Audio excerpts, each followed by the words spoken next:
New York was full of people, but I felt invisible. Until the day I walked into a hospital room, scared and alone, and a doctor looked at me like I mattered. A week later, I returned. Not for medicine, not for pain, but for him. That lie should have ruined everything. Instead, it started the most beautiful love story of my life. I was 24 when my life began to turn in a direction I never expected. Before that, everything about my days felt quiet. Almost too quiet. I lived alone in a narrow studio apartment in Brooklyn, just above a noisy laundromat. Every night, the sound of machines spinning and strangers talking through thin walls reminded me that the city was full of life. But somehow, mine wasn't. I worked as a library assistant at a small public library. It wasn't a glamorous job, but I liked it. I liked the smell of books, the calm aisles, the soft footsteps, and the peace that came from being surrounded by stories, because sometimes stories felt warmer than real life. Still, most days looked the same.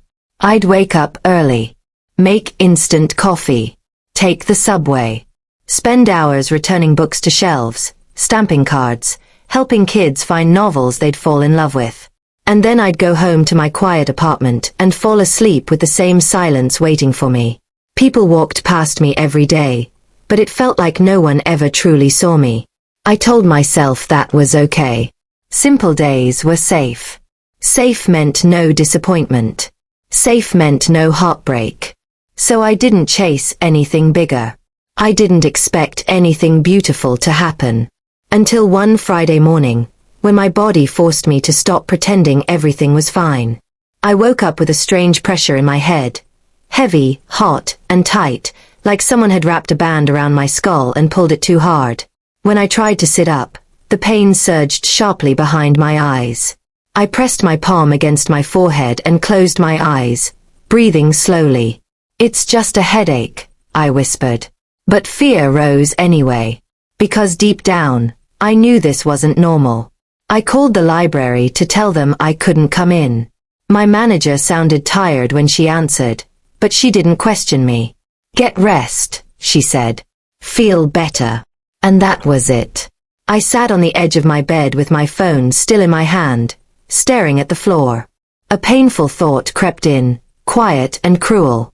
If something happened to me, would anyone even notice right away? That thought scared me more than the headache itself. So I got dressed, grabbed my bag, and made myself go to the hospital. Hospitals always made me uneasy. The smell of antiseptic, the cold lighting, the hard chairs. It all made the world feel sharp and uncomfortable. But the waiting room was crowded, and the moment I stepped inside, I felt smaller than ever. A man with a bandaged hand stared blankly at the wall. A woman rocked back and forth, holding her side like every breath hurt. A child leaned into her father's chest, pale and quiet. Everyone looked exhausted. And I was just one more tired face in the crowd. At the front desk, the receptionist asked what brought me in. "My head," I said softly. "It hurts really bad." My voice sounded weak. She handed me paperwork, and I sat down with the clipboard on my lap. The chair felt stiff and uncomfortable. The lights above me were too bright. My hands trembled slightly as I filled in my name. Nora Hayes. The wait felt endless. Time moved slowly when you were in pain and surrounded by strangers. I watched names get called.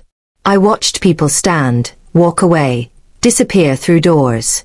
And the longer I waited, the more my fear grew. Finally, a nurse called my name. Nora Hayes. My stomach tightened as I stood. I followed her down a long hallway with pale walls and quiet footsteps.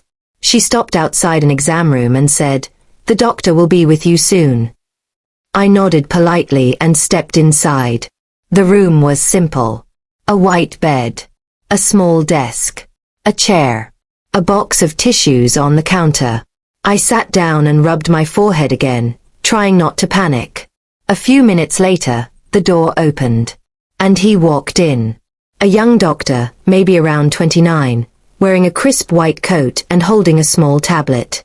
His posture was calm, steady, like he belonged in this world of chaos and pain. His eyes were dark, warm, and focused. But there was something soft in the way he looked at me. Something kind. "Hi," he said gently. "I'm Dr. Carter. Tell me what's going on." The second I looked at him, my chest tightened in a way that had nothing to do with the headache. I tried to ignore it. I told myself I was just scared, just nervous. But the feeling stayed. He checked my blood pressure, then asked a few questions. When he leaned closer to shine a small light into my eyes, I became aware of things I didn't want to notice. His steady breath, the warmth of his presence, the way he didn't rush me. He wasn't cold like some doctors were. He wasn't mechanical. He felt human. And somehow, that made the room feel safer. After a few minutes, he straightened up and gave me a small nod. "Everything looks stable," he said. "This is likely tension or stress-related. It's painful, but it doesn't seem dangerous." I released a breath I didn't realize I was holding. He handed me medicine and explained what to do. Rest, water, a quiet room, less screen time. His voice was calm, steady, almost comforting. When he gave me the prescription paper, his fingers brushed mine by accident. Just a quick touch. Barely a second. But it felt like my skin remembered it instantly. Like something in me woke up.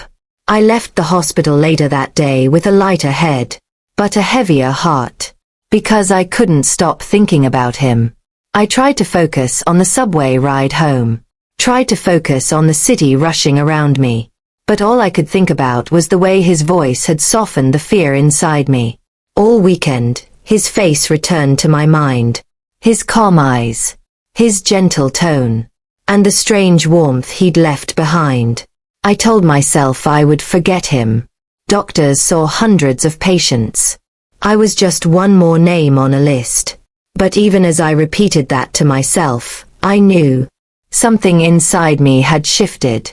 And life, my quiet, invisible life, was no longer exactly the same. The next Monday, I went back to work like nothing had happened. The library felt the same. Quiet aisles, soft whispers, pages turning like tiny waves. But inside me everything felt different. My body was there, shelving books and scanning barcodes, but my mind kept returning to one thing. His eyes. Dr. Carter. The way he spoke to me like I mattered. It wasn't even what he said, it was the feeling behind it. The patience. The gentleness. Like he wasn't just treating a headache. Like he was treating the fear I'd carried for years. I tried to bury the thought under routine. I returned books. I stamped due dates. I smiled at children looking for adventure stories. But every time the automatic doors opened, a part of me wondered, just for a second, if he would walk in. Of course he never did. Doctors didn't spend their afternoons in public libraries. And I wasn't someone a man like him would come looking for. That was what I kept telling myself. Still, I couldn't forget. Every evening, I went home and stared at my apartment walls like they had answers hidden inside them. I made tea and scrolled through my phone even though I wasn't waiting for any messages. I wasn't even sure what I was hoping for. Because nothing had really happened. He didn't ask for my number. He didn't give me a look that meant something more. He was just doing his job. And I was just one patient in 100. But then Wednesday came, and with it, an ache that had nothing to do with my head.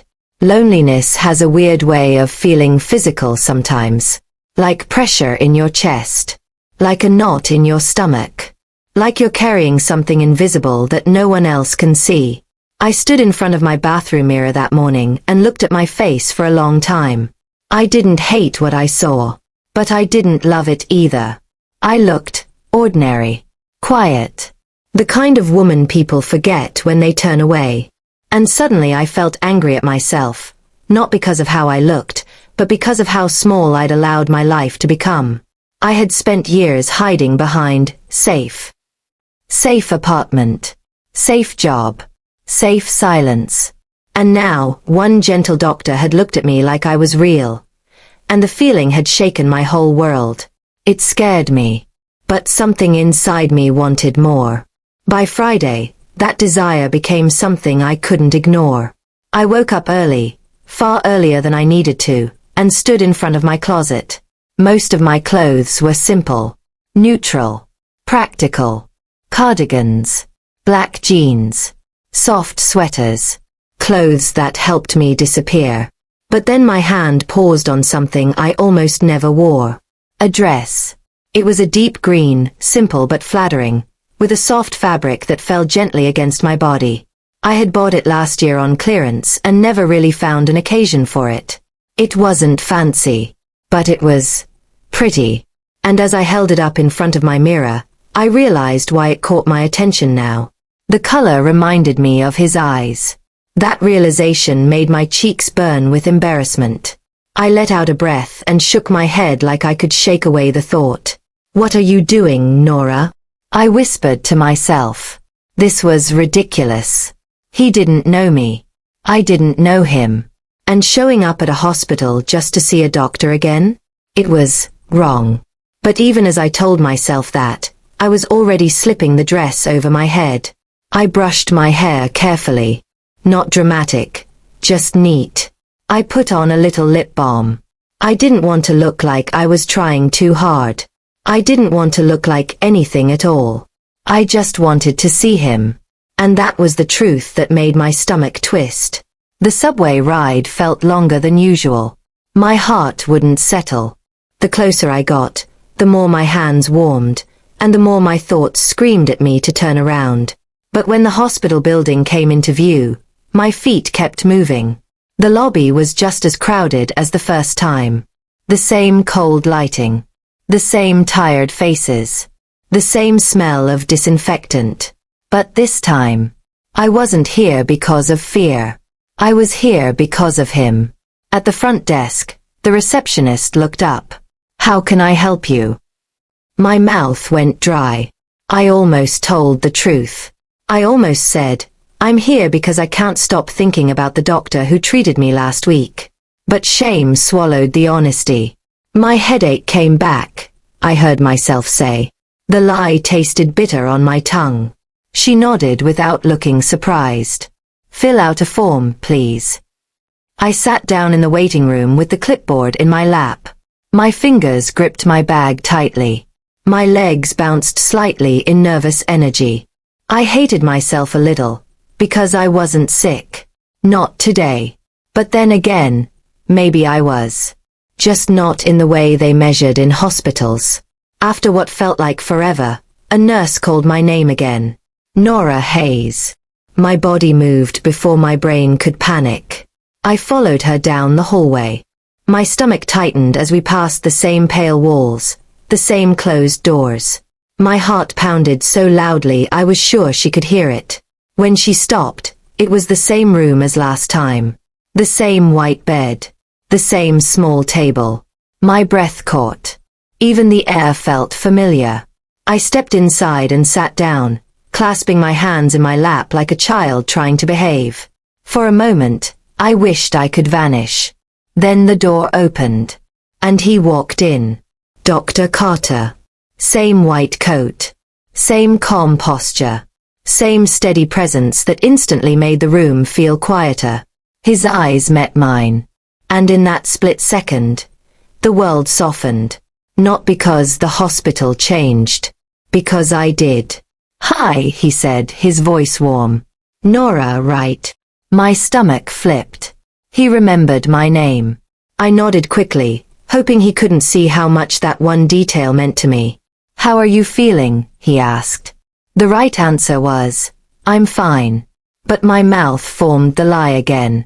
"The headache is still there," I said softly. His expression grew serious. He stepped closer and checked me again, gentle and focused. Blood pressure. Eyes. A few questions. Everything was normal, obviously. And as he worked, I felt guilt tightening around my ribs. I couldn't keep pretending. Not with him standing so close, caring like he always cared, even when he didn't realize the truth. Finally, he stepped back and looked at me. "Everything looks okay," he said carefully. "Are you sure it's the same pain?" That was it. That was the moment. Something inside me opened, like a locked door finally giving up. My hands trembled. I swallowed hard. Then I whispered, "I need to tell you something." He paused. The room felt suddenly too quiet, like the building itself was listening. I looked down at my hands, then forced myself to look up at him. The headache. It went away days ago. His eyebrows lifted slightly, surprised but not angry. I continued, voice shaking. "I came back because I wanted to see you again." The words hung in the air like fragile glass.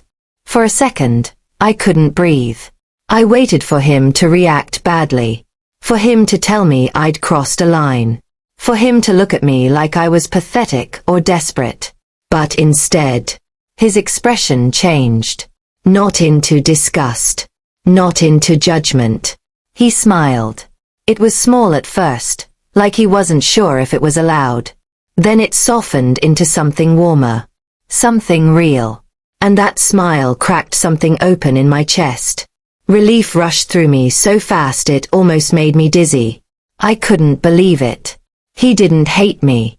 He didn't think I was crazy. He was amused. Almost touched. "Nora," he said gently, "that's definitely not the most normal reason someone comes back." My face burned. "I know," I whispered. "I'm sorry. It was stupid. I just—" He lifted his hand slightly, stopping me. "It wasn't stupid," he said quietly. "It was honest." My heart stumbled.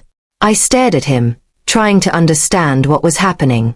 He looked at me for a moment, like he was seeing beyond my nervousness, like he was seeing the lonely girl hiding behind safe routines. Then he said, "I'm glad you told me." And suddenly, the fear that had controlled me for so long felt smaller. I took a breath. I felt brave. Brave in a way I had never felt in my life. And before I could talk myself out of it, I asked, "Would you maybe want to have coffee with me sometime?" The words left my mouth and my entire body froze. I was sure he would say no. Doctors didn't go for coffee with former patients. And women like me didn't get yes from men like him. But he didn't hesitate. He looked at me and said, "Yes." Just one word. But it felt like a turning point. A door opening. A life shifting. That yes stayed with me as I walked out of the hospital. It stayed with me on the subway ride home. It stayed with me as I sat on my bed that night, still wearing the green dress, staring at the ceiling like I was waiting for my old life to return. But it never did. Because I knew, deep in my bones, I wasn't invisible anymore. And this time, I wasn't going to run back into silence. That yes stayed inside me like a secret light. Even after I left the hospital. Even after the subway doors closed. Even after the city swallowed me back into noise. I still felt it. Yes. One simple word that made my whole life feel suddenly bigger. All day, I moved like someone walking in a dream. I went home, washed my hands twice without realizing it, and stared at my phone like it might ring just because I wanted it to. My apartment looked the same. Small, quiet, ordinary, but something about it felt different. Like I wasn't trapped in it anymore. Like the walls didn't own me. I changed out of my green dress and folded it carefully, almost respectfully, as if it had done something brave for me. Then I sat on my bed and tried to slow my heart down. But it wouldn't. Because now I had something I hadn't had in a long time. Hope. That evening, I arrived at the cafe near the hospital early.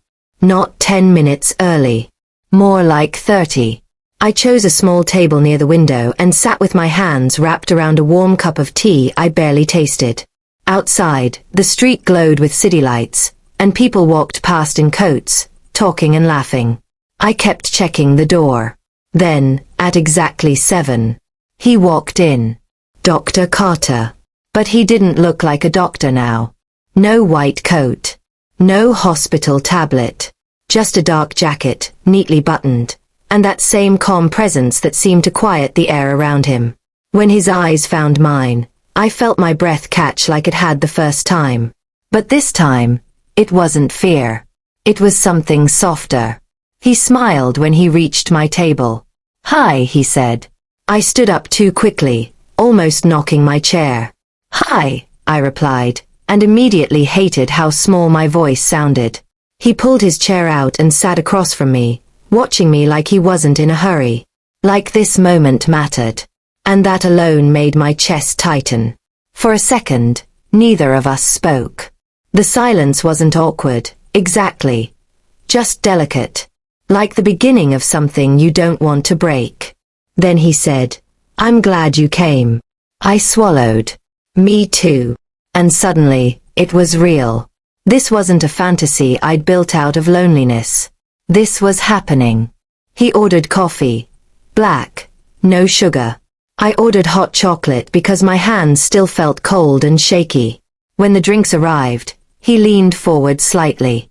"So," he said gently, "tell me the truth." My stomach dipped. "The truth about what?" I asked. He smiled, amused. "That green dress," he said. "Was that a coincidence or a plan?"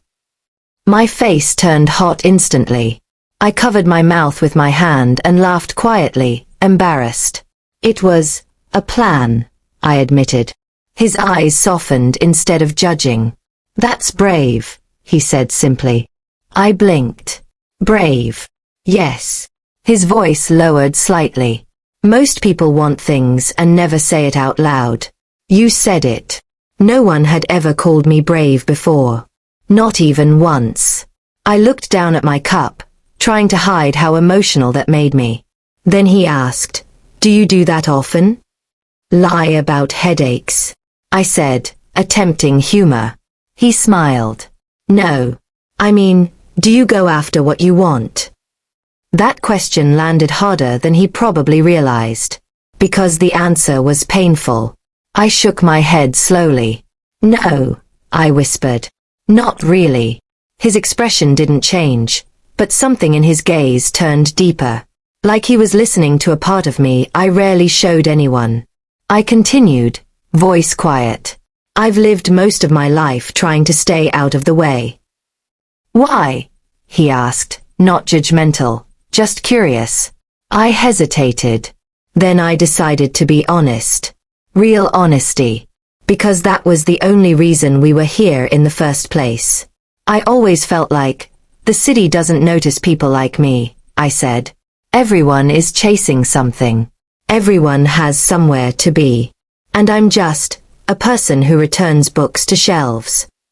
He didn't laugh. He didn't say something useless like "That's not true." He simply listened. So I kept talking. "I work in a library," I explained. "And I like it. I really do. It's calm. It's safe.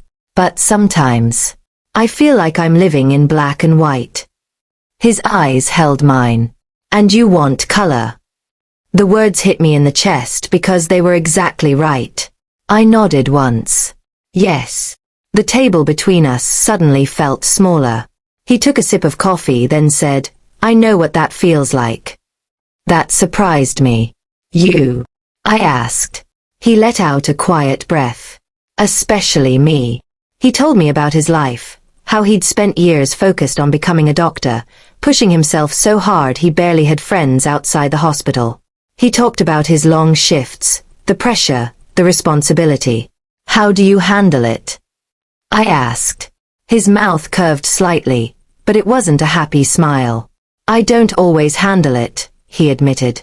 "Sometimes I go home exhausted and I stare at the ceiling wondering if I did enough." That honesty. It made him feel human. Not a perfect doctor on a pedestal. Just a man. A man who carried weight every day and still found space to speak gently. I felt something change in me as we talked. A growing feeling. Not just attraction. Connection. As the hours passed, the cafe grew quieter. People left. Chairs scraped. The barista wiped tables and lowered the music slightly. But neither of us noticed time. Because for the first time in my life, I felt fully seen. Not looked at. Seen. He asked about my childhood, And I told him pieces, small pieces at first. My fear of hospitals. My habit of staying quiet. The way I learned early that being easy made you less likely to be hurt. He didn't interrupt. He didn't try to fix me. He just listened like my words mattered. At one point, he leaned back and studied me for a moment. "What?" I asked, suddenly self-conscious. He shook his head slowly. "It's strange," he said. "I meet hundreds of people. I treat them. I help them. And then they leave." My heart skipped. "And?" I whispered.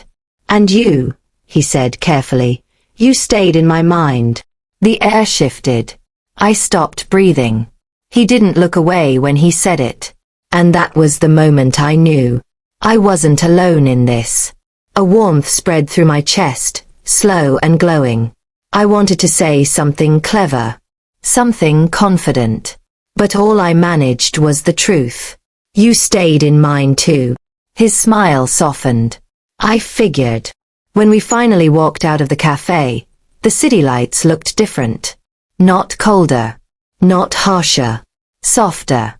We walked side by side toward the subway station, and the silence between us didn't feel empty anymore. It felt full. At the entrance, he stopped. He looked at me like he was deciding something.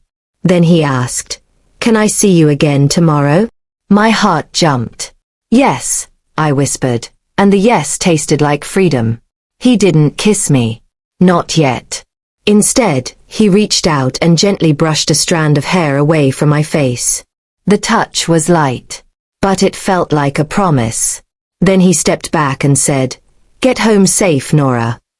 I watched him walk away, and I stood there for a moment, frozen, because nothing about my life felt quiet anymore. It felt alive. And as I rode the subway back to my apartment, I realized something that terrified and thrilled me at the same time. This wasn't just a crush. This wasn't a cute story. This was the beginning of something that could change everything. And deep down, I knew it already had. The next few weeks didn't feel real. Not in a dramatic movie-like way. More like the quiet kind of unreal, the kind that makes you wake up and check your phone just to make sure yesterday actually happened. Because for the first time in years, I had something to look forward to. He texted me the next morning. Nothing poetic. Nothing complicated. Just, "How's your head today?" I stared at the message, smiling like an idiot, even though my apartment was empty and no one could see me. I typed back, "Perfectly fine. I promise I'm not lying this time." He replied a few minutes later, "Good. I'm off at 6. Walk with me."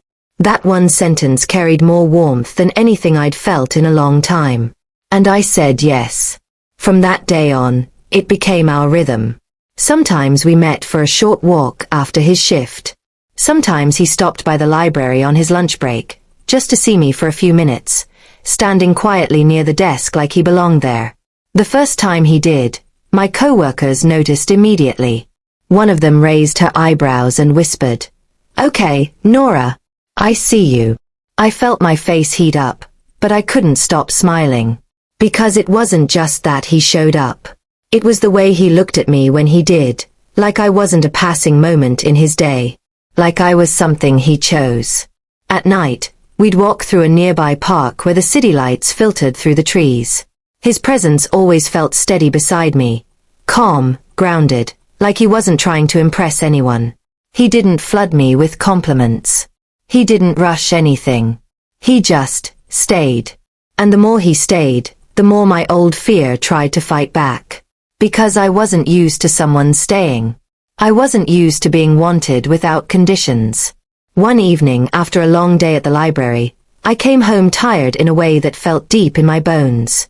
My feet ached, my shoulders felt heavy, and my thoughts moved slow.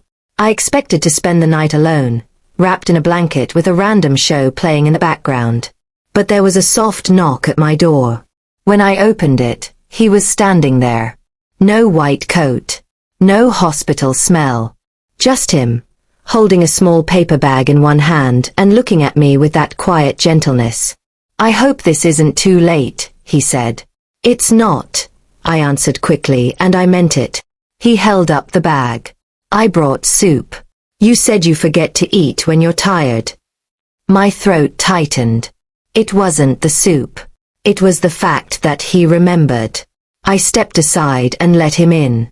And the moment he crossed the doorway, panic flickered inside me. Not because of him. Because of my home. My apartment was small. Tiny, really. The couch had a faded patch on one arm. The kitchen table was old, slightly scratched, and the bookshelf against the wall leaned a little because the floor wasn't perfectly even. I suddenly became painfully aware of every ordinary detail. This was where I lived. This was the truth of my life. And I feared, quietly, embarrassingly, that he would see it and rethink everything. But he didn't. He didn't pause. He didn't look around with judgment. He simply took his shoes off neatly by the door, like he belonged in the space.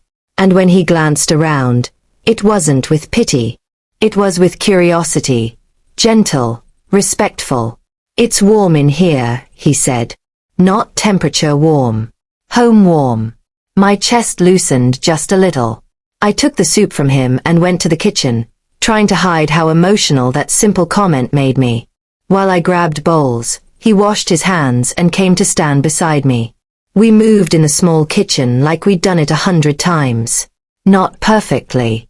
We bumped elbows once and laughed quietly. It was normal. And somehow, that felt dangerous. Because normal meant comfort. And comfort meant attachment. And attachment terrified me. We ate at my little table. He told me about his day. Patients, paperwork, the way the hospital never truly slowed down. I listened, watching the way his face changed when he spoke about his work. There was exhaustion in him, yes. But there was also something else. Purpose. And I admired it more than I could explain. After we ate, we sat on the couch. The silence between us wasn't awkward. It was soft. Like breathing. He looked at the bookshelf and leaned forward slightly. You like books, he said. It wasn't a question. I nodded. They've always been safer. He turned his head toward me. Safer than people? I didn't answer immediately. Because the answer was yes. And he somehow already knew. My whole life, I admitted quietly. I felt like people came and went. Stories stayed. He didn't argue. He didn't try to convince me I was wrong. He just said, I'm sorry you had to learn that. That sentence hit me harder than I expected. Because I wasn't used to anyone being sorry for me. I was used to being told to be strong. Or move on. Or, it's not a big deal. But he looked at me like it had been a big deal. Like my quiet loneliness mattered. I swallowed hard. Can I ask you something? Anything, he said. I hesitated. Why me? His eyebrows lifted slightly. What do you mean? I forced the words out, voice shaky with honesty. You're you. You're a doctor. You're calm. You're handsome. You have a whole life that makes sense. I laughed softly, but it wasn't happy. And I'm a library assistant in a tiny apartment who lied about a headache. The moment I said it, shame rose again, hot and familiar. I expected him to get uncomfortable. Instead, he leaned forward, elbows on his knees, and looked at me with full attention. Nora, he said softly, do you know what I saw the first day you came in? My breath caught. I shook my head. I saw a woman trying to act fine, he continued, while she was clearly scared. I didn't move. I couldn't. And I saw how you said, thank you, like you weren't used to receiving care, he added, voice gentle but steady. Like you'd learned to handle everything alone. My eyes burned. He wasn't just describing me. He was seeing me. He took a slow breath. And then, you came back, he said, and a small smile touched his mouth. I looked down, embarrassed. You told the truth, he said. Even though it made you vulnerable. Even though it made you risk rejection. He paused, eyes locked on mine. That isn't ordinary. That's brave. My throat tightened so much I could barely swallow. He reached out, not rushing, not pushing, and lightly took my hand. His fingers were warm, steady. I'm around people all day, he said quietly. People with titles, confidence, perfect lives on paper. His thumb brushed my knuckles once. But most of them, he admitted, they're closed. They don't feel. They don't risk. He looked at me like I was something rare. You do, he said, even when you're scared. The room felt smaller. Or maybe it was just the distance between us disappearing. And then he said the sentence that made my heart stop. I was drawn to you from the first moment. My breath hitched. I stared at him, frozen. Not because you were sick, he added, almost smiling. Because you were real. My eyes filled before I could stop them. And for a moment, I let myself believe something I had never allowed before. That I could be loved without having to become someone else. He squeezed my hand gently, like he was giving me time. And I whispered, I don't want to mess this up. He didn't laugh. He didn't dismiss me. He just said, then don't run. The words landed like a challenge, like a promise, like a warning. Because deep down, we both knew, this was becoming real. And real love doesn't just change your days. It changes your entire life. 6 months passed like a soft dream.